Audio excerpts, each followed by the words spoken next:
करना है। चलिए अब लास्ट एग्ज़ाम के सॉल्व पर आते हैं। ठीक है, लास्ट एग्ज़ाम में पहला प्रश्न ही काफ़ी टेक्निकल था और बहुत अच्छा था। What is the output of following code? Main INT A बराबर B बराबर 4। ये मल्टीपल इनिशलाइजेशन है, ये हो सकता है सी में। A बराबर B बराबर 4 आप कर रहे हैं तो इसका मतलब क्या है? A में भी A में भी 4 जाएगा और B में भी 4 जाएगा। मतलब आपका एक A हुआ जिसमें कि आपने 4 डाला और एक B हुआ जिसमें कि आपने 4 डाला। इसका मतलब, इस लाइन का मतलब ये होगा। इसके बाद क्या किया भाई आपने कहा B बराबर A प्लस प्लस। अब देखिए आपको पोस्ट इंक्रीमेंट और प्री इंक्रीमेंट बताया गया था। प्री इंक्रीमेंट में क्या होता है? पहले इंक्रीमेंट करता है उसके बाद इनिशलाइज करता है। पोस्ट इंक्रीमेंट में पहले इनिशलाइज करेगा फिर इंक्रीमेंट होगा। तो B के अंदर A की वैल्यू जाएगी, मतलब 4 जाएगा और उसके बाद A बराबर A प्लस 1 होगा। तो इस लाइन में क्या होगा? B के अंदर जाएगा तो 4 ही, लेकिन A बराबर A प्लस 1 इस लाइन में हो जाएगा। मतलब A की वैल्यू जो कि 4 है अब वो 5 हो जाएगी, लेकिन B में 4 ही जाएगा। क्यों 4 जाएगा? क्योंकि ये पोस्ट इंक्रीमेंट है, पहले वैल्यू इनिशलाइज कर देगा तब इंक्रीमेंट करेगा। अब आते हैं इस लाइन में जो सबसे टेक्निकल है, और इसके लिए आपका क्लियर होना चाहिए एसोसिएटिविटी ऑफ ऑपरेटर और priority of operator, precedence of operator. तो यहाँ क्या है कि आपने प्रिंट किया है 4 वैल्यूज़ को, A plus plus minus minus B plus plus A B minus minus. अब यहाँ पर प्रायोरिटी किसकी ज़्यादा होगी? प्रायोरिटी किसी की कम ज़्यादा नहीं है, दोनों ही इंक्रीमेंट डिक्रीमेंट ऑपरेटर हैं, प्लस प्लस और माइनस माइनस। अब जब प्रायोरिटी हम देख लेते हैं कि कौन पहले होगा कौन बाद में होगा, तो इसके बाद ये जानने के लिए, जब सब एक प्रकार के ऑपरेटर हैं, प्लस प्लस और माइनस माइनस दोनों इंक्रीमेंट ऑपरेटर या डिक्रीमेंट ऑपरेटर हैं, तो इन सब की प्रायोरिटी एक है। अब जब एक प्रायोरिटी के ऑपरेटर एक जगह पर आते हैं तो हमें देखना होता है एसोसिएटिविटी ऑफ ऑपरेटर। एसोसिएटिविटी या तो लेफ्ट टू राइट हो सकती है या तो राइट टू लेफ्ट हो सकती है। ठीक है, तो जो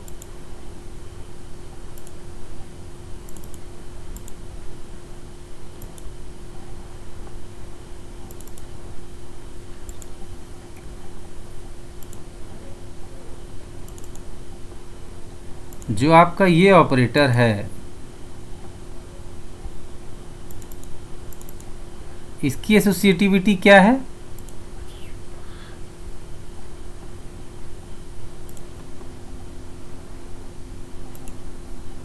इसकी एसोसिएटिविटी होती है राइट टू लेफ्ट, मतलब राइट वाला पहले होगा और लेफ्ट वाला बाद में होगा। तो सबसे पहले हम आते हैं, सबसे पहले प्रिंट होगा ये B माइनस माइनस। B की वैल्यू इस समय क्या है? B की वैल्यू क्या है? 4। तो B माइनस माइनस, ध्यान दीजिए ये post increment, sorry post decrement है। इसका मतलब पहले B की वैल्यू प्रिंट होगी, मतलब पहले आपका 4 प्रिंट होगा। तो 4 प्रिंट होगा तो उसी तरह प्रिंट होगा जैसे प्रिंट होना है, लास्ट वैल्यू होगी 4। ठीक, उसके पहले क्या प्रिंट होगा? देखिए 4 तो प्रिंट हो गया। अब जब B माइनस माइनस कर रहा है तो B वैल्यू को प्रिंट कर लेगा, उसके बाद B बराबर B माइनस 1 होगा। तो B बराबर B माइनस 1 होगा तो B की वैल्यू जो 4 है वो हो जाएगी अब 3। यहाँ आया आपने कहा plus plus A plus plus, ये प्री इंक्रीमेंट है तो पहले बढ़ाएगा, A की वैल्यू जो भी इस समय होगी उसमें 1 जोड़ेगा और उसको प्रिंट कर देगा। तो A की वैल्यू इस समय क्या है? 5, वो हो जाएगी 6 और वो प्रिंट हो जाएगी 6, आपका प्रिंट हो जाएगा।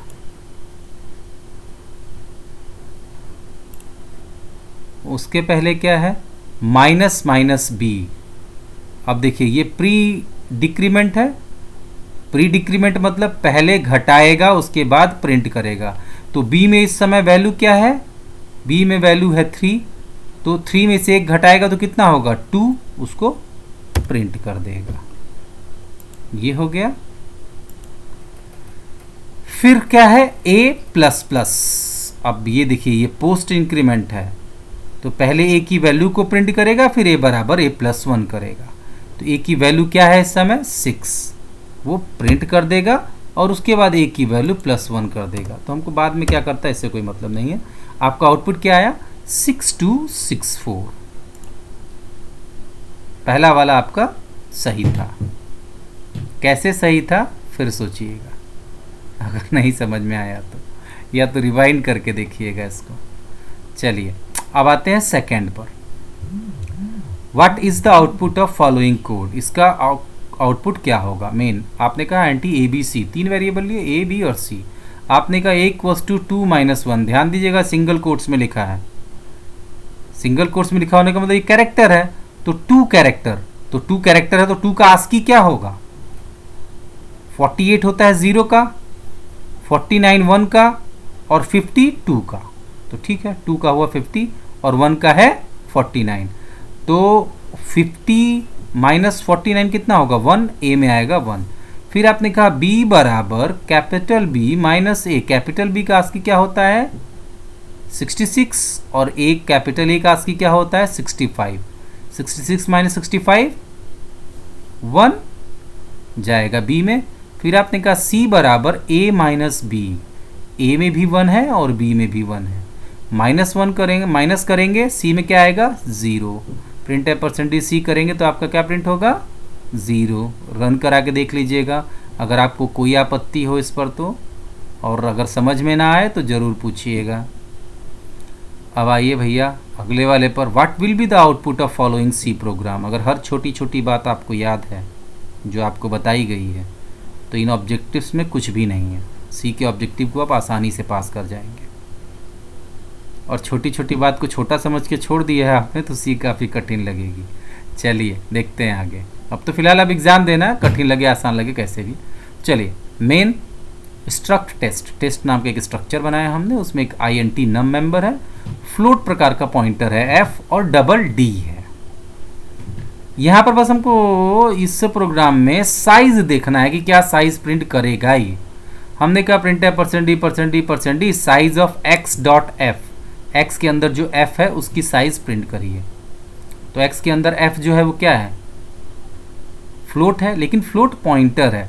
तो आपको पॉइंटर पढ़ाते समय बताया गया था कि पॉइंटर मेमोरी में 2 बाइट जगह लेता है, चाहे वो किसी भी प्रकार का पॉइंटर हो। इंटीजर होगा तो भी, फ्लोट होगा तो भी, डबल होगा तो भी, अगर वो पॉइंटर है तो 2 बाइट जगह लेगा। तो x.f मतलब 2 प्रिंट होगा पहला। Size of x.d, d double है, डबल मेमोरी में स्टोर होने के लिए कितनी जगह लेता है फ्लोट 4 लेता है और डबल 8 बाइट लेता है, तो अगला आउटपुट होगा आपका 8। फिर आपने कहा साइज ऑफ x मतलब पूरा ये जो x नाम का वेरिएबल है इसकी साइज प्रिंट करिए। तो x नाम के वेरिएबल की साइज को जब आप प्रिंट करेंगे इसका मतलब इसके जो मेंबर है सबकी साइज को जोड़ दीजिए। नम इंटीजर है तो 2 बाइट, फ्लोट f ये पॉइंटर है तो ये भी 2 बाइट, और डबल प्रकार का वेरिएबल d है तो ये 8 बाइट। तो 8 2 10 2 12, तो आपका आउटपुट क्या आएगा 12। आपका क्या हुआ 2 8 और 12, ये आउटपुट होगा। ठीक है चलिए अब चलते हैं अगले पर 6। देखिए comment on the output of following C code include stdio.h INT main INT a बराबर 1 स्विच a केस 1 प्रिंट है %da केस 2 प्रिंट है %da केस 3 प्रिंट है %da डिफॉल्ट प्रिंट है %da। क्या आउटपुट आएगा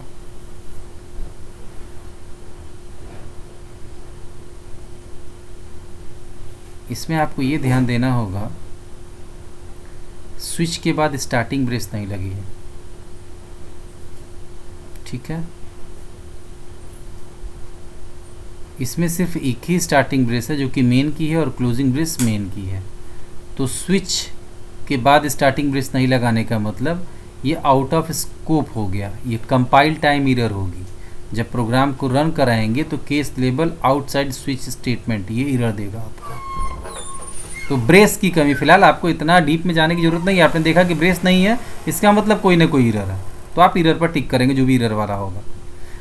compile time error, no break statement, तो break statement हो सकता है कि किसी स्विच स्टेटमेंट में ना हो, तो उससे कोई इरर नहीं होती है, आउटपुट ज़्यादा कम प्रिंट कर सकता है। तो ब्रेक स्टेटमेंट अनिवार्य नहीं है स्विच स्टेटमेंट में, इसलिए इसकी ज़रूरत नहीं है, ये इरर नहीं है। आपकी इरर है case label outside switch statement, क्योंकि यहाँ पर ब्रेस मिसिंग है। चलिए, which data type can accept the switch statement, कौन कर पाएगा? INT, CHAR लॉन्ग, ये सब कर लेंगे। इन सबको आप स्विच स्टेटमेंट में इस्तेमाल कर सकते हैं। The C code for double semicolon represent an infinite loop, ये तो सही है। फॉर को अगर आपने नहीं पढ़ा तो फॉर लूप इन C, पुरानी वीडियो देखिए, उसमें क्लियर हो जाएगा। It can be terminated bye, किसी भी एंडलेस लूप को टर्मिनेट करने के लिए आपको ब्रेक की ज़रूरत पड़ती है, तो 8 का A होगा। What will be the output of following C code? Word main INT k बराबर 0, for k print f hello, ऐसा ही कुछ पहले ही बताया था आपको। INT k बराबर 0, for k print f hello, ये इरर है, कंपाइल टाइम इरर। क्यों? क्योंकि सिंटेक्स के अनुसार फॉर में 2 सेमीकोलन होने अनिवार्य हैं। जल्दबाजी में C का ऑब्जेक्टिव नहीं करिएगा एग्ज़ाम में, क्योंकि 50% लोग इसीलिए फेल हो जाते हैं क्योंकि वो ज़्यादा काबिल बन जाते हैं, सब कुछ आता है उनको। C में ऐसा कोई नहीं कह सकता कि उसको सब कुछ आता है, हम खुद नहीं कह सकते कि हमको सब कुछ आता है। C के बारे में डेनिस रिची ने कहा है, C इज़ ए सी मतलब समुद्र जिसका कोई अंत नहीं है। तो इसलिए बहुत ध्यान से, अपने आप को अंडर एस्टिमेट करते हुए पूरे कॉन्फिडेंस से पढ़िए, निकल जाएगा। हमारा पहली बार में निकला था, आधे से पढ़े थे तब भी, और ग्रेड भी ऐसा है। तुम लोग को तो एस ग्रेड लाने में पता नहीं क्या कितनी मेहनत करनी पड़ेगी, करो लो। बाकी तो हम बता ही रहे हैं, पूछोगे तो व्हाट्सएप पर पूछ ही रहे हो। बाकी चैटिंग वेटिंग बंद कर दो कुछ दिन के लिए, नहीं तो चैटिंग ही करते रह जाओगे लोग। चलो, 10th है, what will be the output of following C code, include stdio.h voidman INT k equals to 0। यहाँ देखिए, यहाँ पर क्या है, यहाँ पर भी वही समस्या है। अभी हमने आपसे कहा कि फॉर के लूप में 2 सेमीकोलन का होना अनिवार्य है। आप चाहे इनिशलाइजेशन न दें, चाहे कंडीशन न दें, चाहे इंक्रीमेंट डिक्रीमेंट न दें, ये आप पर डिपेंड करता है, लेकिन दोनों सेमीकोलन मिसिंग नहीं होने चाहिए।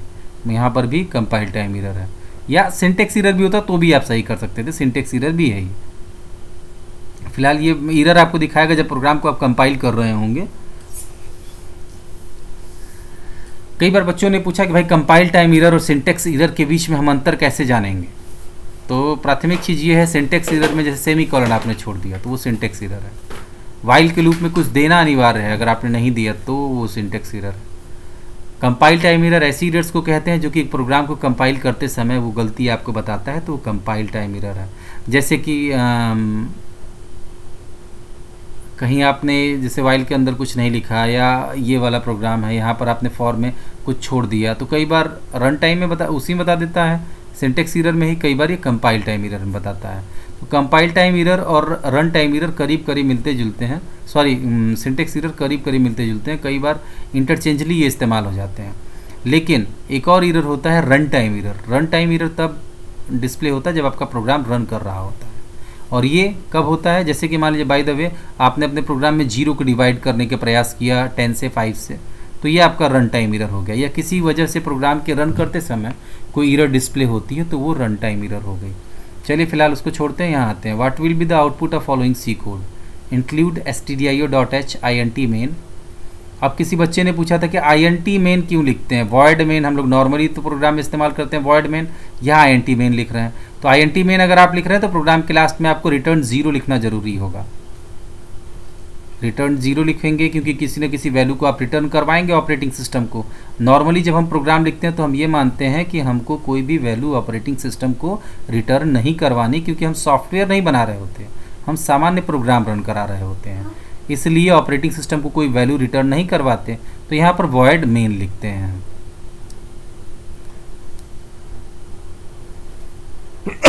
सॉरी। इसके बाद वाइल, देखिए स्टार्टिंग ब्रेस क्लोजिंग ब्रेस लगाया है और print F in while loop, print F after loop, ऐसा कभी भी आप वाइल को यूज़ कर नहीं सकते, तो ये एरर है। ठीक है, तो ये कंपाइल टाइम एरर है। कंपाइल टाइम एरर या सिंटेक्स एरर हो, दोनों ही चलेगा, दोनों में से आप किसी पर टिक लगा सकते हैं। दोनों नहीं होंगे ये पक्का है, इसके लिए परेशान मत होइएगा। What will be the output of the following C code. देखिए भाई, INT बराबर 2, do starting brace print F hi while i is less than 2, तो आई तो 2 से छोटा नहीं है, तो क्या करेगा ये, डू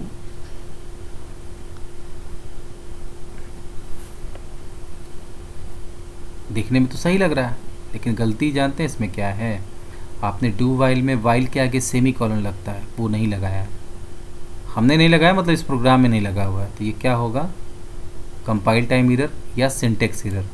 अधिकांश में कंपाइल टाइम एरर दिया है, लेकिन ये सिंटेक्स एरर ही होगा। आप जहाँ जहाँ से कंपाइल टाइम एरर देख रहे हैं वो सिंटेक्स एरर अधिकांशतः परीक्षा में दिखेगा आपको, तो कंपाइल टाइम एरर हो या सिंटेक्स एरर आप उस पर टिक करेंगे। What will be the output of following C code. बहुत ध्यान से, इस तरह के प्रोग्राम जब भी आते हैं तो बहुत ध्यान से देखिए, छोटी सी गलती होगी इसमें। INT बराबर 0 वाइल प्लस प्लस आई प्रिंट एफ एच को प्रिंट करिए, तो ये कितनी बार प्रिंट होगा, आई की वैल्यू 0 है, वाइल प्लस प्लस आई प्लस प्लस जो है ये प्री इंक्रीमेंट है, पहले बढ़ा देगा तो आई की वैल्यू 1 हो जाएगी। और आपको बताया क्या गया है, इंडलेस लूप तब चलता है जब वाइल के साथ आपने कोई पॉजिटिव वैल्यू दी हो, तो ये हमेशा ट्रू मानेगा इसको। तो प्लस प्लस आप कितना करेंगे आई में कि वो 0 हो जाए, ऐसा कभी होगा, किसी भी नंबर में हम प्लस प्लस करते जाएं और वो 0 हो जाए, ये संभव नहीं है, तो ये कभी भी 0 नहीं होगा। तो ये जब तक पॉजिटिव वैल्यू रहेगी तब तक ये लूप चलता रहेगा, इसका मतलब H आपका लगातार प्रिंट होता रहेगा, तो H is printed infinite times. इसके बाद what will be the output of the following C code, इस कोड का क्या आउटपुट होगा, वॉइड मेन INT बराबर 0 do starting brace print f hello closing brace while I is not equals to 0, I तो 0 है पहली बार में ही कंडीशन गलत है। लेकिन डू वाइल के बारे में आपने एक पढ़ा था, एक स्टेटमेंट पढ़ी होगी, जब अगर हमसे पढ़ा है तो, किसी और टीचर से पढ़ा तो नहीं पता, लेकिन अगर हमारी क्लास में आप रहे हैं, इलाहाबाद वाले बच्चे थोड़ा सा अनभिज्ञ होंगे इससे, लेकिन जो गाजीपुर से क्लास जिन्होंने की है उनको ये पता होगा कि डू वाइल में, और जो भी टीचर आपको भी, इलाहाबाद वालों को भी जिन्होंने पढ़ाया होगा उन्होंने ज़रूर बताया होगा कि do while statement executes at least once even if the condition given with while loop is false for very first time। ये सिंपल लाइन है जो कि अधिकांश डू वाइल लूप के डिफिनीशन में लिखाई जाती है। मतलब डू वाइल लूप कम से कम एक बार जरूर एग्जीक्यूट करता है, भले उसके साथ दी गई कंडीशन पहली बार में ही गलत हो जाए। ये किसी न किसी रूप में आपके ऑब्जेक्टिव में सी के एग्ज़ाम में होगा, तो अगर आप डू वाइल को जितनी अच्छी तरह जितनी जल्दी समझ लें उतना बेहतर है आपके लिए। तो इसका क्या होगा, आउटपुट हेलो, एक बार प्रिंट होगा भले कंडीशन पहली बार में गलत हो गई। आगे चलें, the keyword break cannot be simply used within, कि ब्रेक किसके बीच में यूज़ नहीं होता है, ब्रेक का काम क्या है पहले ये बताएं। ब्रेक का मुख्य काम होता है ये किसी भी लूप को टर्मिनेट करने के काम आता है। तो यहाँ पर जो आप 4 स्टेटमेंट देख रहे हैं इसमें से डू वाइल लूप होता है, फॉर लूप है, वाइल लूप है, लेकिन इफ एल्स लूप नहीं है, ये कंडीशनल स्टेटमेंट है। तो आपका उत्तर होगा बी। चलिए आगे, which keyword is use to come out of a loop only for that iteration. मतलब कोई लूपिंग स्टेटमेंट दी हुई है और आप सिर्फ उसी इटरेशन से उस बार उस लूप के अंदर सारी स्टेटमेंट एग्जीक्यूट न करें,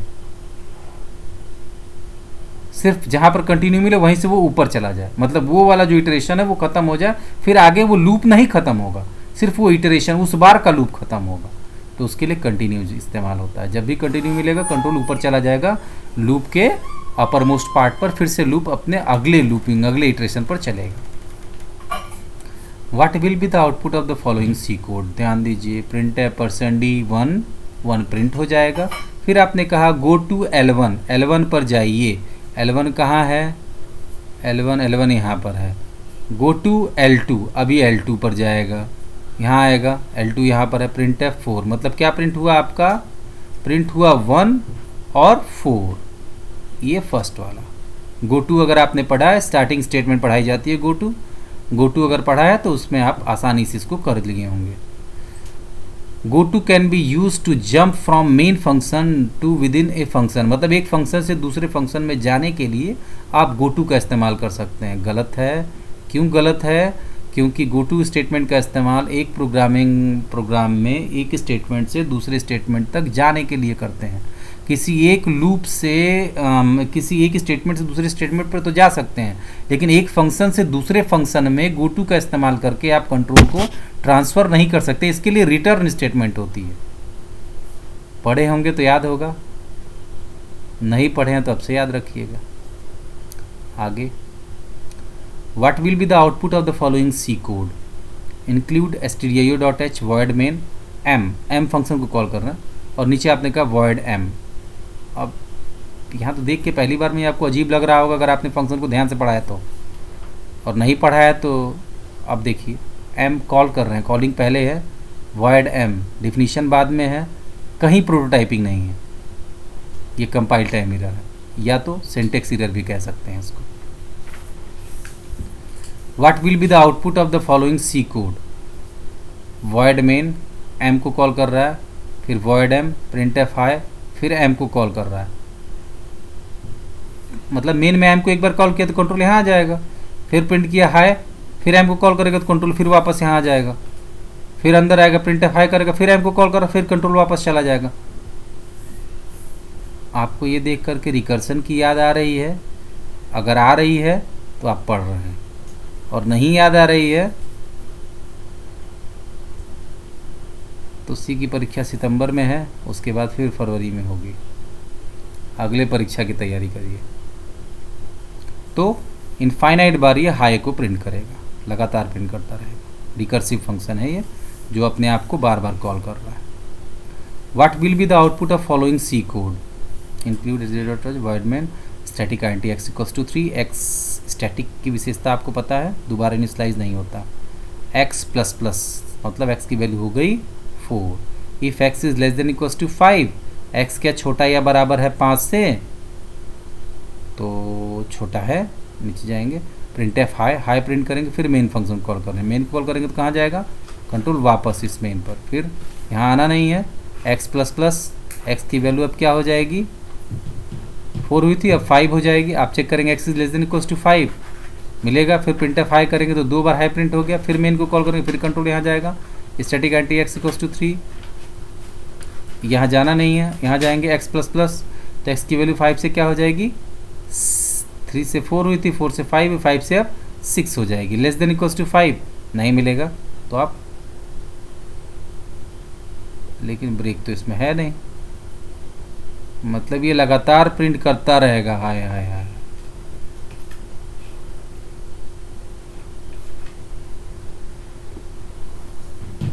क्योंकि हाँ नहीं, लगातार नहीं प्रिंट करेगा, क्योंकि ये कंडीशन जब गलत होगी तो इस क्लोजिंग ब्रेस के नीचे आ जाएगा, यहाँ से बाहर चला जाएगा तो ये प्रोग्राम ही ख़त्म हो जाएगा। चलिए ठीक है, लगातार नहीं प्रिंट करेगा क्योंकि ये इफ़ के अंदर है, ये कंडीशन गलत होगी, 2 बार हाई प्रिंट करने के बाद ये कंडीशन गलत हो जाएगी, तो ये इस क्लोजिंग ब्रेस के बाहर आएगा तो ये क्लोजिंग ब्रेस मिलेगा, प्रोग्राम आपका खत्म हो जाएगा।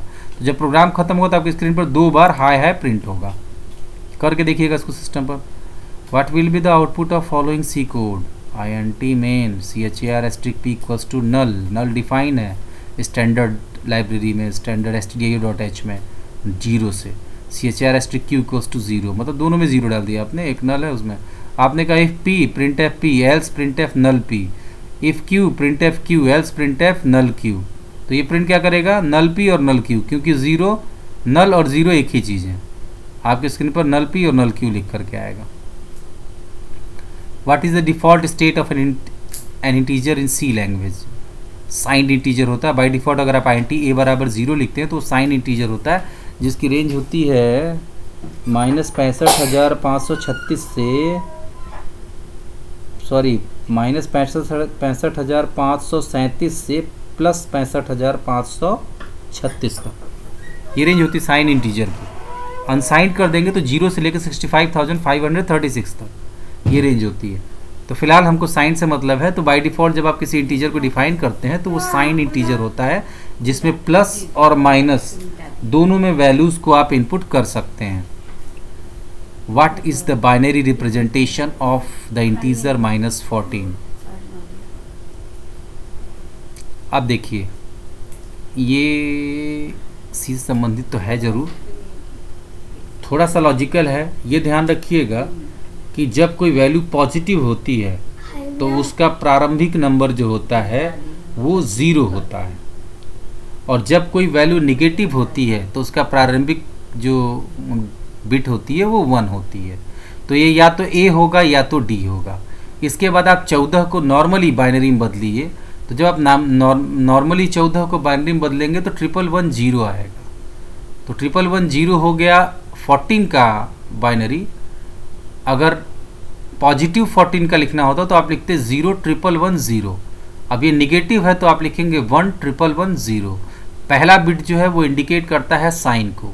अगर फर्स्ट बिट 0 है इसका मतलब आगे जो नंबर लिखा हुआ है वो पॉजिटिव नंबर है, और पहला बिट अगर 1 है इसका मतलब आगे जो नंबर लिखा हुआ है वो एक निगेटिव नंबर है। तो -14 को रिप्रेजेंट करने के लिए 1110 फर्स्ट। कैसे होगा देख लेना लोग करके एक बार dry run. Which among the following is odd one out, मतलब इसमें से किसी ऑड को आउट करिए। Printf, printf put CHAR scanf, printf भी प्रिंट करता है स्क्रीन पर, प्रिंटफ प्रिंट करता है फाइल के अंदर, पुट CHAR प्रिंट करता है स्क्रीन पर, स्कैनफ एक इनपुट फंक्शन है, बाकी सब आउटपुट फंक्शन है, स्कैनफ एक इनपुट फंक्शन है। चलिए, what will be the output of following C code? int I = 10, j = 3, printf %d % i, j। 3 bar %d आपने लिख दिया और 2 ही वेरिएबल आप लिख रहे हैं, तो ये प्रिंट करेगा 10, 3 और %d, क्योंकि %d आपने लिख दिया है तो ये प्रिंट करेगा %d की जगह पर कोई भी गार्बेज वैल्यू। तो 10 और 3 प्रिंट करेगा और कोई गार्बेज वैल्यू प्रिंट करेगा। सेम इसी से मिलता जुलता अगला प्रोग्राम दिया था हमने कि अगर I = 10, j = 3, k = 3 है, ठीक, और आपने कहा printf %d i, j, k, तो ये 2 ही वैल्यू प्रिंट करेगा, क्योंकि 2 बार %d आपने लिखा है तो 2 वैल्यू प्रिंट करेगा i और j की। i में क्या है 10 और j में क्या है 3, तो इसका आउटपुट आएगा 10 और 3। जितनी बार %d होगा उतने ही वेरिएबल्स की वैल्यू को प्रिंट करेगा, ठीक है। और अगर %d ज़्यादा लगा दिया आपने, वेरिएबल कम है तो वेरिएबल्स को प्रिंट करेगा, उसके बाद जितनी बार %d लगाए उतनी बार उतनी गार्बेज वैल्यूज़ को प्रिंट करेगा, ठीक है। Escape sequences are prefixed with %, forward slash, double quotes, इनमें से कोई नहीं, बैकस्लैश होता है, जैसे \n, \a, \t। escape sequence के पहले बैकस्लैश लगता है। What is the purpose of sprintf?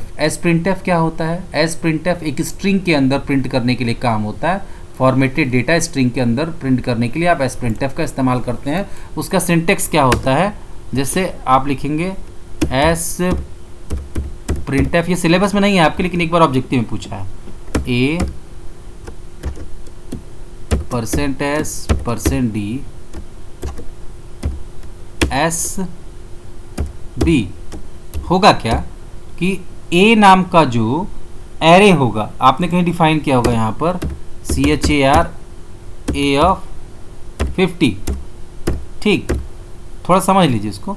CHAR A of 50, sprintf a के अंदर प्रिंट करना है क्या, %s %d। s के अंदर जो स्ट्रिंग है वो लिखेगा a के अंदर, और b के अंदर जो इंटीजर है वो उसको लिखेगा। अगर मान लीजिए s में अजय है और b में 25 है, तो a को जब आप प्रिंट करवाएंगे इसके नीचे तो प्रिंट होगा अजय 25।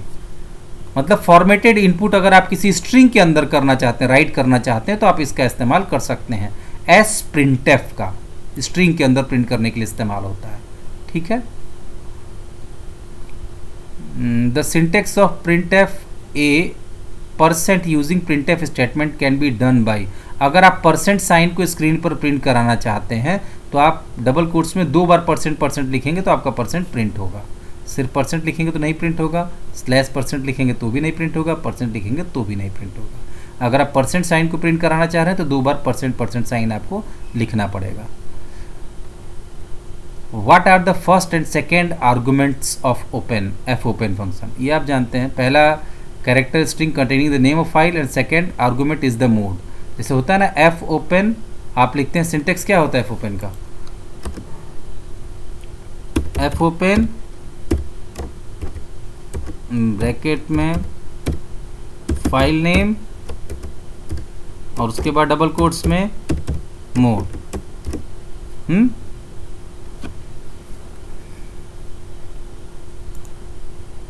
तो इसका होगा A. What will fopen will return if there is any error while opening a file, इसको हमने फाइल में बताया था। जब किसी भी कारण से कोई फाइल ओपन करने में एफ ओपन असमर्थ होता है तो वो नल रिटर्न करता है, और अगर ओपन कर लेता है तो वो एड्रेस को रिटर्न करता है पॉइंटर, फाइल पॉइंटर में। जैसे आप लिखते हैं ना p बराबर एफ ओपन, तो p के अंदर फाइल का एड्रेस आता है अगर ओपन हो जाती है तो, और अगर ओपन नहीं हो पाई तो उसमें नल आता है। याद रखिएगा, ऑब्जेक्टिव में ये पूछा हुआ प्रश्न है। तो ये हो गया आपका सॉल्व। अगर फिर भी किसी पे दिक्कत होगी तो उसको पूछ लेंगे आप। Thank you.